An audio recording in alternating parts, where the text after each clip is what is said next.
To put it bluntly, get over it. If it hurts you so much to not do the things that you love, then get over the fear of starting them.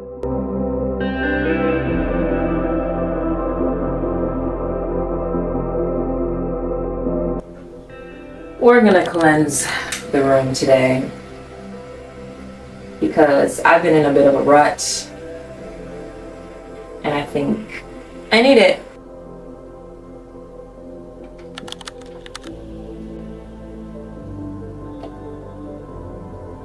We'll just let that go for a while. Hello everyone, welcome back. It's Deirdre here, and today we're gonna overcome our fears. We are going to stop letting that fear hold us back from the great things in life, because honestly, it's a mind game, y'all. Fear is a state of mind. It's not real. My dad used to always tell me, he's like, fear stands for false evidence appearing real, because it's not.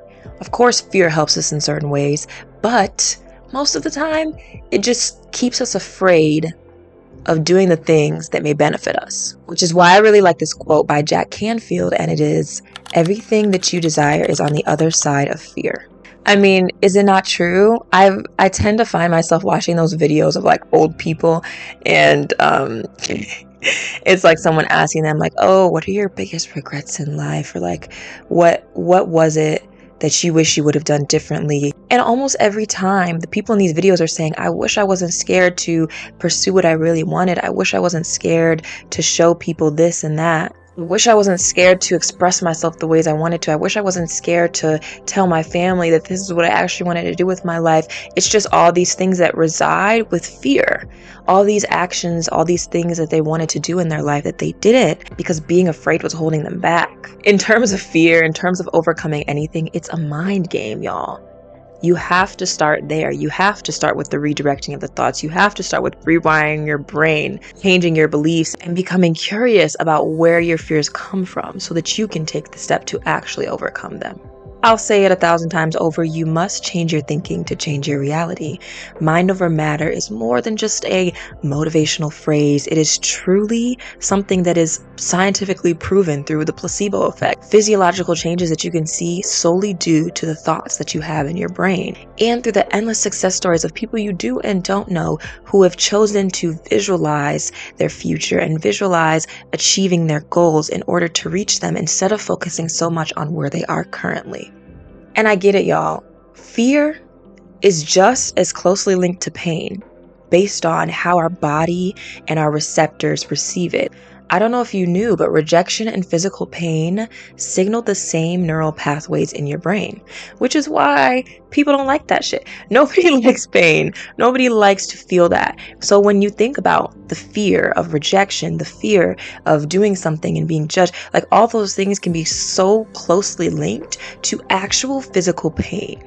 So I'm not trying to undermine how fear can literally have you stuck, but it's also something that can be worked through, that can be changed over time, just like any other thing in your life that you're trying to overcome or grow from. So everyone, why is fear so common? I always think about that because I'm a very curious person when it comes to life, when it comes to all aspects, religion, education, the systems that we've grown up in. I want to look into it and understand why they exist, because I know some people can easily be given something, given a blueprint, given an idea, given information, and be like, okay, yeah, someone else told me this is right, like history, school taught me this. But no, I think at this point we all know that that's not true. And so when I think of fear, it always brings me back to how we are raised as a society, what systems are in place that have helped continue push fear into us. And that's on a government level, that's on an educational level, that's on a religious level. And once you understand that that's purposeful, that that's for a reason, because it stops creating a society of thinkers who want to change the status quo, who want to look at how we live as a community, as a society, as a world, and combat that. Because there are things that work well for a certain group of people in this world. It doesn't work well for everyone else. And when that fear instilled in you has you continuing to believe that that's how you should be living, that you have to suffer through this, and it's so much easier for our world to stay as divided as it is right now. So much easier for people to be scared of change. So much easier for people to stay in jobs that they don't love, that they don't desire. So much easier for people to sit in their unhappiness in life and not change it because the systems, because the propaganda has fed you a certain narrative. When I was doing some research to make this video, I was like, what is the opposite of fear? Like, what is the thing that opposes that? Because when I do like my I am affirmations, I like to find the opposite of whatever that limiting belief is and put that into an affirmation. So I'm like, okay, what is the opposite of fear? Psychologists consider knowledge and understanding to be the opposite of fear, which makes so much sense when you think about how fear is spread throughout the world that we live in. Oftentimes we are fearful of things because we don't understand them. When you relate this to the actual institutions that instill this fear in us, you would understand that it is because a certain status quo wants to be maintained. Governments will feed propaganda to its citizens so that they feel more reliant on them, or to see another country as evil, or to see another race as evil or less than. Trying to put on this facade of being the only source of honest information. Societal standards will feed you the fear of judgment so that people don't feel free to be themselves, to express themselves in the way that would make them the happiest. Our education system, which still sees the effects of billionaires who funded them for a certain narrative back in the 1900s, like John D. Rockefeller, who wanted to create, I quote, a nation of workers, not thinkers. Even in religion, you find yourself being told not to question things, not to question the validity, not to question the rationality, not questioning anything, but just taking what you're given face value, even if, your intuition may tell you otherwise, even if, something that you've seen may show you otherwise. And I think that the more fear is instilled into our society, the less people are connected to their intuition, the less people are connected to what they feel is right and wrong, because you're constantly being told what to fear, what is wrong, what is right. Based on all these things I've said, I hope that you can see that most fear is conditioning. You look at a baby and they truly have no fears. It isn't until adults who try to prepare them for the world that they live in project their fears that that child feels a need to be scared. Of course, we know some of that is necessary. Of course, we know that there are things that are dangerous, that there are things that you do need to protect a child from, that you do need to protect yourself from. Understand that our brains do not understand the difference between real fear and perceived fear. We are hardwired to go into that fight or flight mode, regardless of if it's a perceived fear or an actual threat.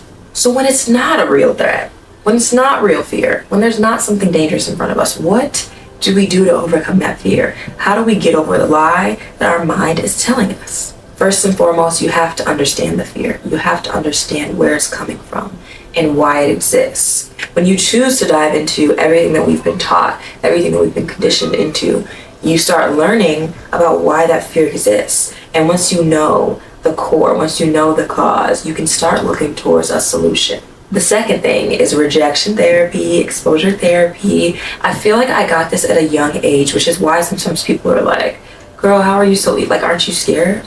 Aren't you afraid to do that? But being an entrepreneur, being in the business world, you have people rejecting you all the time. So I feel like I've had a bit of exposure therapy to the no's, to being told no. And yes, it hurts. Yes, it's like, damn. But after a while, it becomes normalized so that all those no's don't matter anymore. And when that yes hits you, you're like, oh yeah, every single no, every single rejection was worth it. So for the rejection therapy or the exposure therapy, I don't know if you guys have seen the trend online where people will go out in public and they'll just do things and record themselves in public doing something that maybe kind of weird, but it helps them feel more comfortable to be themselves in front of other people. So things like that, if you don't want to gung-ho go that way, you could just start with going somewhere alone, attending an event by yourself, putting yourself in uncomfortable positions, are just going to slowly help you take steps to be more comfortable with getting over the fear that's in your mind, because it will disappear after you do it. Fear is the thing that exists before you actually do the thing. It doesn't stay there forever. And that's what you need to think about when you're being caught up by the idea that something is scaring you so much that you don't want to do it. I just find that the benefit of doing that scary thing is so much greater than that short-term fear that existed beforehand. Every conquered fear is a step towards growth within yourself. And so every time you do that thing, you get more and more comfortable and it gets easier. And you just put yourself in the positions to take on so many more cool and amazing things in life because you don't have that fear holding you back anymore. And mindfulness. I'm always throwing in mindfulness because I used to have a class in college and it was a public speaking class where we'd have to present all the time. So one thing he would have us do at the beginning of every class would be like 5 minutes of mindfulness, 5 minutes of a sort of meditation where we would just sit there, we would do some breathing exercises, and he would just like talk through a little type of meditation. And that helps so much. Anytime people are like getting ready to go on stage, you hear these exercises that people do to ease their anxiety, to ease their stress, to ease their fear. So when you're getting yourself in situations like this, that's something that you can do for yourself to help you. You know you have to do the thing. You know you have to overcome it. So ease your body, because a lot of the time that stress and that fear exists in your body, in your mind. But when you actually do it, you're like, oh, not so bad. And I don't know about y'all, but I always get such a high after overcoming a fear, such a high after doing something that I was once scared of. I just always think that the fun, the growth, the experience to be had is always going to be worth the false narratives that my mind is telling me. So I wish you all luck in overcoming your fears. To put it bluntly, get over it. Get over the fear. Do what you have to do. If it hurts you so much to not do the things that you love, then get over the fear of starting them. Not to be mean, not to be rude, but at some point we have to stop feeding into the excuses that we give ourselves. So, start today. Start doing something that you've been scared of, that you've been fearful of, to make that step towards growth for yourself. That's all I got for y'all today. I've given you some steps on how to do that, but I can tell you as much as I want to, but are you actually going to do it? At the end of the day, it's you who has to make yourself change. So just remember that.